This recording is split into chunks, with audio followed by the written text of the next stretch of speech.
This is my crawfish tank where I put my crawfish in after I capture them. Got a little fence over here. I've had some problems with the coons getting into them. Little animals looking for something to eat. I'll just remove this. I keep this board on this side here. Yeah, you might want to get you some rubber gloves. These are some thick ones that, man, I bought either at Lowe's, I'm thinking, but they can pinch pretty good. And those seem to work pretty good. And this board I have on this side here just gives them a little security of shade. They like to hang out on this side more generally than the other.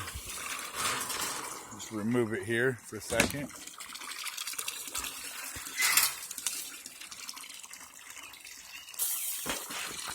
There's a hose I got here set up to put in fresh water constantly from my well. See if you can see the crawfish hanging out down there, and see if I can zoom in and get a little better picture for you.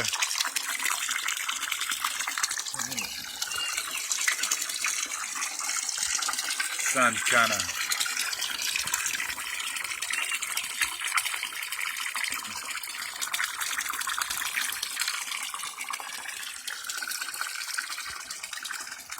kind of a little bothering my video a little bit there, but I got fresh well water coming in constantly. And then I got this PVC here with some holes in it on the top and the side. There's crawfish there just hanging out. They like to hang out around there. I think sometimes the food tries to work itself out of there, but I use just catfish pellets, kind of like these little floating catfish pellets I get from Tractor Supply. Throw about a handful in there a day. This branch here, I just get an old branch and put in there. They like to hang out on it. And it's easier for them to probably catch the floating food, but see if I can remove this here and get a little closer shot.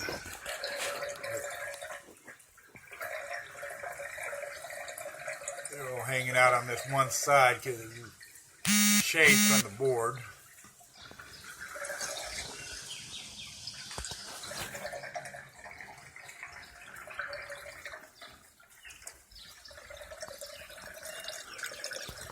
Basically, I had that coming in.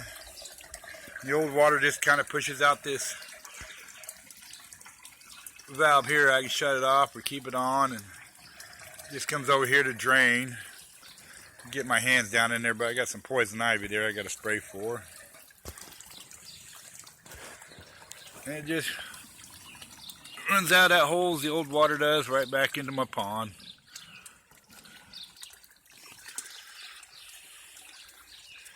It's the pond I raise them all in.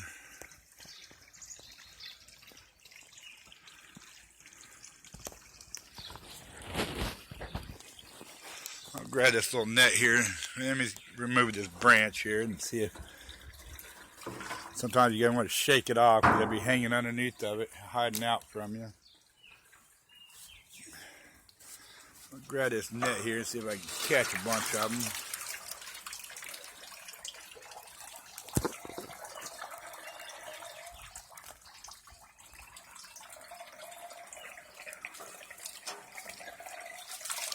Today I'm catching a bunch of them to sell to one of the local bait shops. What I normally do is I got a bucket over here. Yeah, let me grab these gloves. Don't want to do them without these gloves on. There you go. The sun kind of went away from me a little bit, and I can zoom in and get a little better shot, but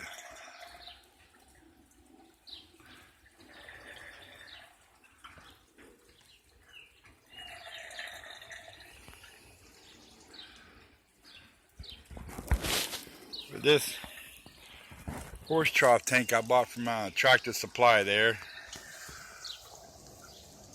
works pretty good for this. And then I got this other valve here, PVC I put on. I catch my goldfish and keep my water a little higher when I'm catching them. The bait shops will let me know what they want week to week. But over here, let me grab these gloves, put them on.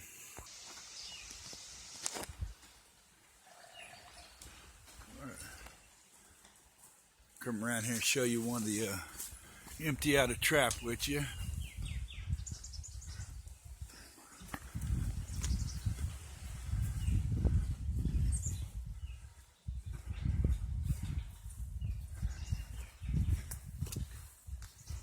Got a bucket set up here. I usually just, here you can see it here, my rope just kind of tied to the tree there. Pull it in and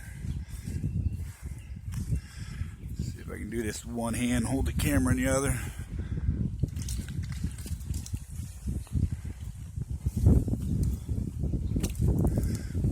And sometimes you have good luck, sometimes you have bad luck. Today it looked like I caught two, and that's just with off a chicken breast. You just take these, squeeze that like that. These gloves on it ain't so bad. You just move here a little level. It looks like maybe I got 3 of them in there today in this trap.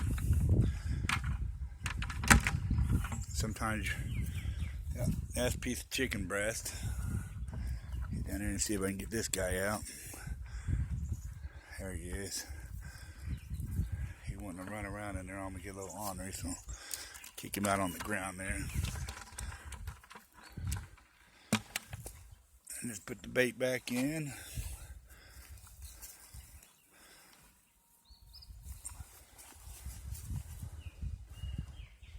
Hook the trap back up.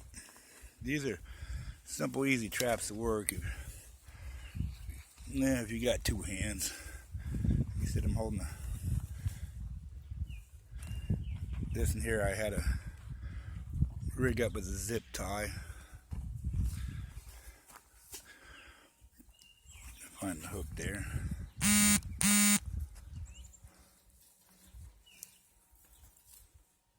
These hooks just come open like that, and get that leaf off there. You can see a better view. You just squeeze them in like that, and there's 2 holes here that line up. You just kind of line them up. Slide that right back through there like that. And there it is. And then I'm going to try a different spot this time. I'm just going to cast it out to the right. Take sometimes, if I try one spot too long, I have to move it around.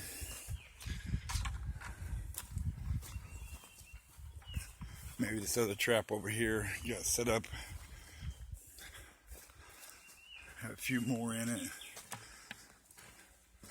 Sometimes I can catch 20 or 30 in a trap at a time.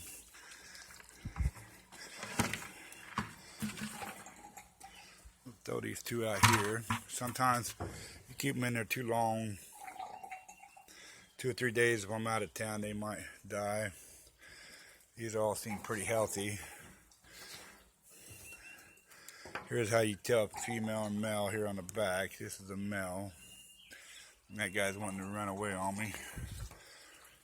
A lot of times I just pour them out here and watch them just walk right in to my bucket or my trough. But this in here, I'm just by looking at it, I'm thinking that's the female, because they're usually smaller. You can tell the difference in size.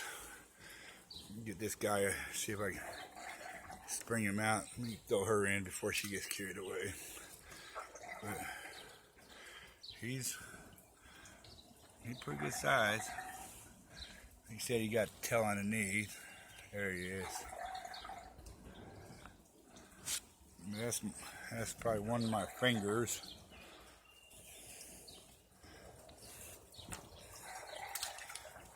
Check this other trap over here. Right now I just got 3 traps set. Once in a while, if you don't hook those right, you'll lose them out there. I eventually retrieve them. They'll come surfacing up or snag on something, or an old trap. Another trap, sometimes I throw it out there, I'll end up pulling one that I lost.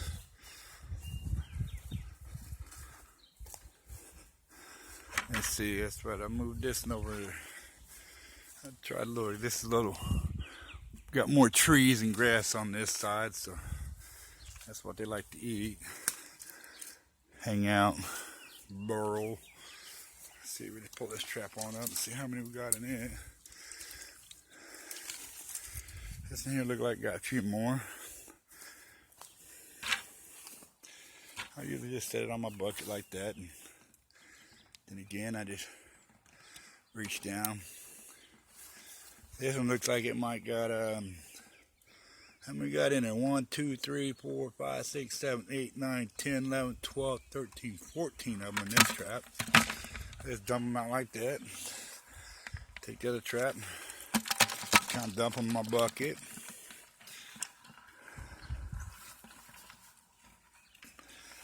And there's one right there. Trying to get away.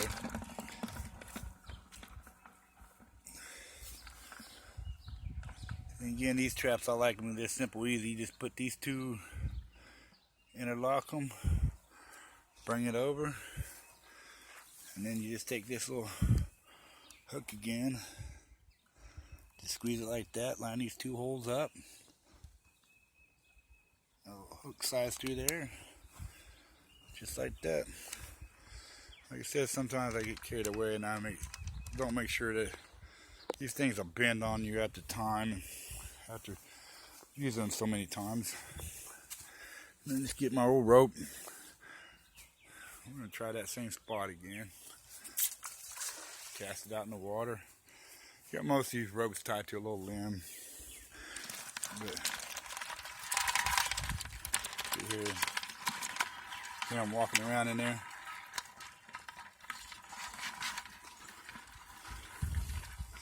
Got one more trap that I made myself. Trying to think what I made this one out of. I think an old raccoon cage or something I had. I'm gonna check it, see if we got any in it. Usually it does pretty good. Sometimes when the bait shops are asking for quite a few crawfish, I'll set more traps, but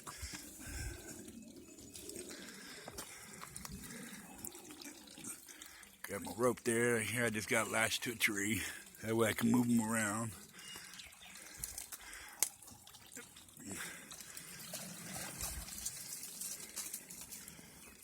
Like I said, it's an old raccoon cage. I just put some little chicken wire on it. Zip tied it. Made it where they can't get in and out too easy. Got a little cone that they go down in here. And it's harder for them to find themselves back out. You got one on each side. This one I just kind of lashes on there. The old door on the side works great. See if I can zoom in there. There's some big ones in there. But this one, I had to take it and hit it a couple times like that. Here's a big one. Them cat fishermen love them big ones, they say. They said I raise these myself. And right now I'm selling them to the bait shop about $7 a pound here. Just kind of dump them in there. This trap I got to give a little bit more effort to get them out. Sometimes I got to hit it around because they like to latch their claws in on the side of the cage and they don't want to go out. So I had to get a little bit more aggressive with this cage. Shake him out of there. He's wanting to hang on in there, if you see. But there's a cone on both sides. It just kind of, you see there. Just kind of go in. Sometimes this one I just put it here on top. They just kind of walk out for me. These big ones really like to latch on. Sometimes, even with these gloves on, down there he's wanting to hang on. Sometimes I have to reach in there and grab him, but What I do here is sometimes they like to get a little territorial, so I just scoop them out.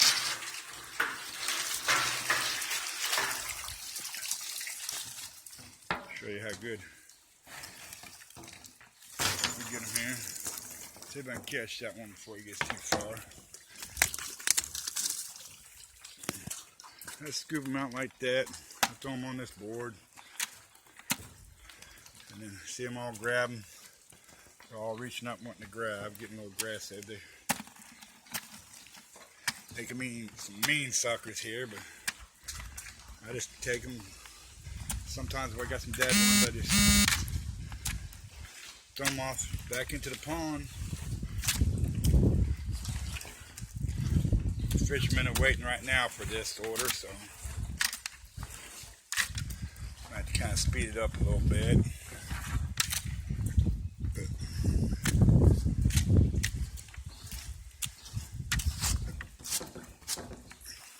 Get these two guys down here on the ground that slipped away from me. But that's kind of how that process works. I'll add more to my video. I got more in here. By the time I'm done, this bucket probably almost full. It's about a full bucket there. I'll take a bait shop and I'll weigh him out, see how many pounds he got. I did have a scale, but his scale's a little different than mine.